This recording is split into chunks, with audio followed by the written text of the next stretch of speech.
Florida Talk Real Estate has been your local one-stop real estate shop since 2012. Get the advice you need from your local real estate pros. The Sun Sentinel came out with a pretty good article about Ida, Hurricane Ida, and said it's one of the history's most expensive storms. And even though it didn't even come close to here, the fact is that we're going to take the brunt of the insurance issues for increases. They're saying that Ida is definitely going to continue to cause homeowners insurance here in South Florida specifically. What they're looking at specifically is Tampa, Orlando, and South Florida is their biggest concerns, the insurance companies. We already saw, according to the Sentinel, about a 40% increase in most insurance policies. 40%. That's a lot. Okay. That is a lot. That's a lot. Okay. And it happened very, very quickly. That's the other thing that's so disconcerting. I know Ross says it's been a year and a half, but really it seems like the last 6 months has really been crazy time, Ross. Maybe I'm wrong, but that's how it looks to me. Yeah. I mean, just because in the last 6 months, there's been so many carriers that have really tight. I mean, you're noticing it because, your policy doesn't renew for a year. Right. So you're only, if you renewed at some point, you're not picking up that cycle until now.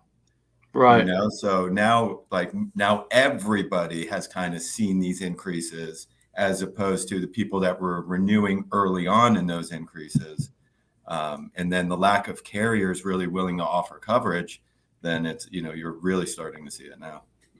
And just to give you an idea of how this is really affecting the market, Citizens Property Insurance, which is the insurance that's backed by the state of Florida. Some people call it insurance of last resort. Ross doesn't really like saying that because they've never defaulted on an insurance claim or anything, and they're fully funded. So apparently we're in good shape. If you like the true definition of insurance, then it's Citizens, because it's a not-for-profit company. Yeah. Yep. So, that's the true. idea of completely spreading of risk and kind of, But, I'm not like, hey, beating the Citizens drum. It's awesome because, I wish there were other options. For sure.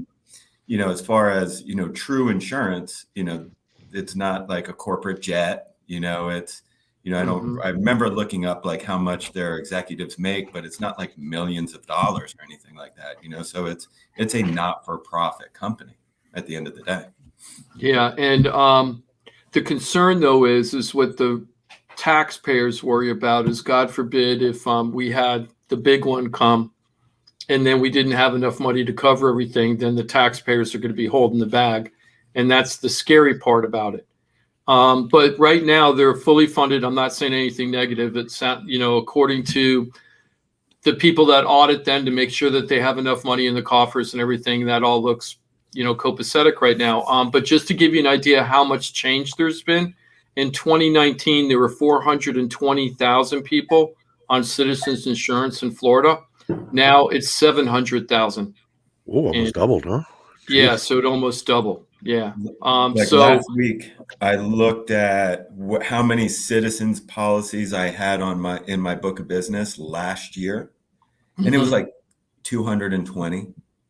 And then this year it's like 750. Wow. Yeah. And